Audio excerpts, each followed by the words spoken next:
Hello everyone, welcome to the second lecture of the series Basic Concept of Network Theory, Lecture 2। तो आज का हमारा जो topic है वो ओम्स लॉ और किरचॉफ वोल्टेज लॉ है। तो सबसे पहले हम क्विकली रिवाइज कर लेते हैं लेक्चर 1 की चीज़ें।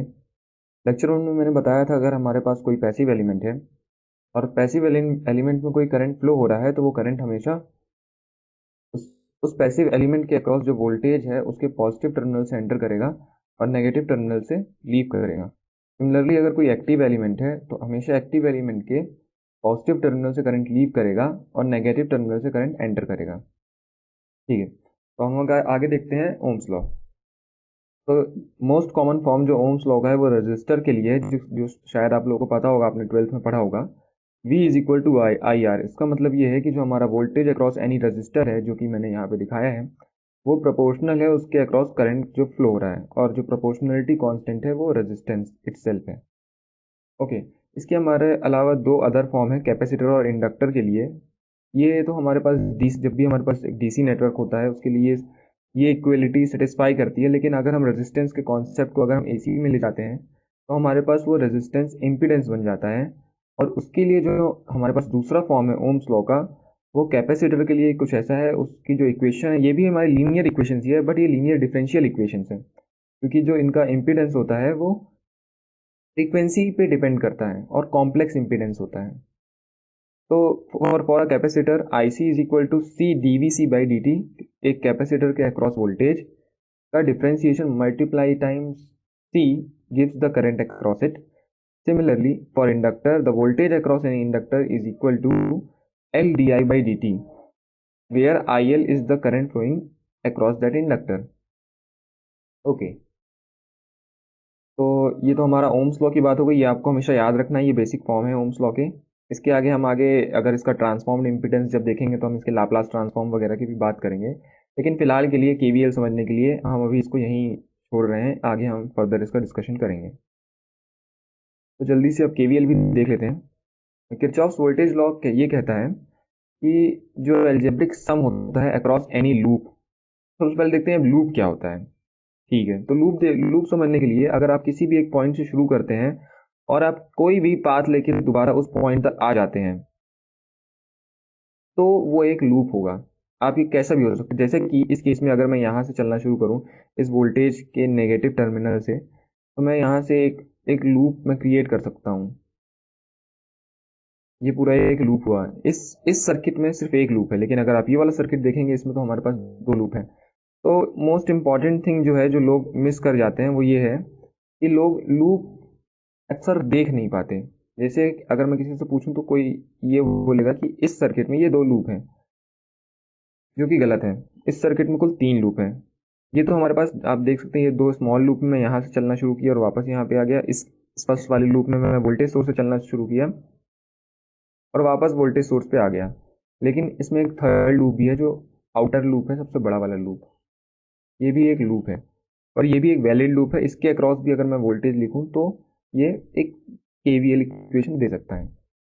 तो देखते हैं केवीएल इक्वेशन लिखते कैसे हैं। मैं इन लूप्स को मिटा देता हूँ, आपको समझ में आ गया है लूप्स कैसा दिखता है। ठीक है, तो केवीएल इक्वेशन ये कहता है, केवीएल जो किरचॉफ्स वोल्टेज लॉ है वो ये कहता है कि across any loop the algebraic sum of the total voltage, the algebraic sum of a voltage is zero. अगर मैं सभी एक लूप के सभी वोल्टेज को ऐड कर दूंगा तो मुझे फाइनली जीरो मिलेगा। ये एक केवीएल इक्वेशन बोलता है। ठीक है, तो देखते हैं। तो जैसे कि मुझे पता है वोल्टेज सोर्स है ये, तो वोल्टेज सोर्स के क्रॉस वोल्टेज मुझे पता है। ठीक है, और मैंने बताया जस्ट अभी अभी कि एक वोल्टेज सोर्स से जो करंट होगा वो उसके पॉजिटिव टर्मिनल से लीव करेगा, तो मैं मान सकता हूँ एक करंट यहाँ से लीव कर रहा होगा। ओके, अब ये एक रजिस्टर है, अगर यहाँ से एक करंट लीव कर रहा है तो ये रजिस्टर में एंटर करेगा। और जैसा कि हम जानते हैं कि अगर रजिस्टर एक पैसिव एलिमेंट है, सिर्फ पावर डिसिपेट कर सकता है, ये कभी भी पावर डिलीवर नहीं कर सकता। तो इस केस में जो पोलैरिटी लेंगे वो हम कुछ इस प्रकार से लेंगे। इसके अक्रॉस जो वोल्टेज है उसको मैं वी आर एस लिख देता हूँ। सिमिलरली जो करंट यहाँ से निकलेगा वो ऐसे ऐसे एंटर करेगा यहाँ से। फिर से हम एक पोलैरिटी वी आर एल लिख लेते हैं। अब हमें केवीएल इक्वेशन लिखनी है, तो केवीएल इक्वेशन बहुत सिंपल है। अब क्योंकि हमें केवीएल इक्वेशन के लिए हमें क्या पता होना चाहिए, हर एलिमेंट के अक्रॉस वोल्टेजेस, जो हमने यहाँ पे एज्यूम कर लिया और हमें पता चल गया है। अब इसके लिए केवीएल इक्वेशन लिखना तो सिंपल है। केवीएल इक्वेशन लिखना, हम यहाँ से शुरू करें इस इस पॉइंट से जैसे ही शुरू करें हमें एक निगेटिव साइन दिखा, पहले ही निगेटिव साइन दिखा, तो मैं यहाँ पे एक निगेटिव साइन लगाऊंगा और उसके बाद इसके अक्रॉस वोल्टेज जो एलिमेंट है उसके अक्रॉस वोल्टेज ये VS है। और आगे चला, यहाँ पहुँचा, यहाँ पहुँचने मुझे एक पॉजिटिव साइन दिखा तो मैं पॉजिटिव साइन लगाया और जो वोल्टेज था वो VRS था। पॉजिटिव साइन दिखा और उसके आगे जो वोल्टेज था वो VRS था, मैंने VRS एज इट इज़ लिख दिया। और आगे चला तो मेरे को फिर से ये एक वोल्टेज दिखाई दिया, पॉजिटिव साइन दिखाई दिया, तो मैंने यहाँ पे एक पॉजिटिव साइन डाला और मैंने यहाँ पे VRL लिखा और फाइनली इक्वेट कर दिया 0 से, क्योंकि जो ओवरऑल एल्जेब्रिक सम होता है वोल्टेजेस का वो 0 होता है। Okay, I hope it is very clear to you. एक अच्छा एग्जाम्पल हम इस लूप में भी देख लेते हैं। सपोज यहाँ से कोई करंट निकल ही रहा होगा, आई मान लेता हूँ मैं, इसके अक्रॉस जो वोल्टेज होगा उसको मैं एज्यूम कर लेता हूँ यहाँ पे प्लस VL होगा, VR1 होगा। जो सेकेंड रजिस्टर है उसके अक्रॉस जो वोल्टेज होगा वो VR2 होगा और मैं यहाँ पे भी एक करंट एज्यूम कर लेता हूँ, क्योंकि यहाँ से करंट आएगा तो वो डिवाइड होगा, तो कोई भी करंट इसी डायरेक्शन में फ्लो करेगा। तो यहाँ पे मैं इसका जो पोटेंशियल डिफरेंस है इसके अक्रॉस वो VR3 मान लेता हूँ और इस रजिस्टर के अक्रॉस जो पोटेंशियल डिफरेंस है वो VR4 एज्यूम कर लेता हूँ। अब मैं देखिए 3 KVL इक्वेशन लिखने जा रहा हूँ फॉर ऑल दीज 3 लूप्स। पहला लूप ये रहेगा,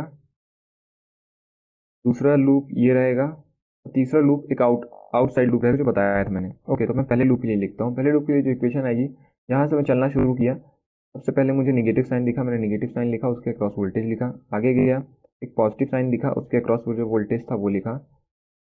फिर और आगे गया इस लूप में तो मेरे को एक VR2 दिखा, वो भी पॉजिटिव साइन के साथ, तो मैंने VR2 लिखा, इक्वेट कर दी 0 के बाद। ये एक वैलिड KVL इक्वेशन है। आगे मैं आपको इस लूप में दिखाता हूँ, अगर मैं इस लूप में चलूँगा तो कैसे दिखेगा। ठीक है, मैं इस लूप में चलूँगा तो KVL इक्वेशन जो दिखेगा वो कुछ इस टाइप से होगा। यहाँ से चला, मेरे को VR2 दिखा तो मैं VR2 डाल दिया, माइनस VR2 डाल दिया। ठीक है, इसके आगे मैंने क्या किया, इसके आगे मेरे को प्लस VR3 दिखा तो प्लस VR3 डाल दिया। इसके आगे मुझे दिखा प्लस VR4 तो मैंने VR4 डाल दिया और इक्वेट कर दिया 0 से। ये भी एक वैलिड KVL इक्वेशन है। इसके आगे अगर मैं ये बड़ा वाला लूप देखूँ तो बड़े वाले लूप का भी KVL इक्वेशन सेटिस्फाई करना चाहिए। अब देखिए मैं इसको सेटिस्फाई कैसे करवाता हूँ। ठीक है, मैं यहाँ पे लिखता हूँ ये बड़े वाले लूप, ये वाला लूप मैं ले रहा हूँ, कंसीडर कर रहा हूँ। पहले मैं यहाँ यहीं से शुरू करूँगा, यहाँ शुरू करूँगा तो मुझे सबसे पहले एक VS दिखा, इसके आगे मेरे को प्लस VR1 दिखा।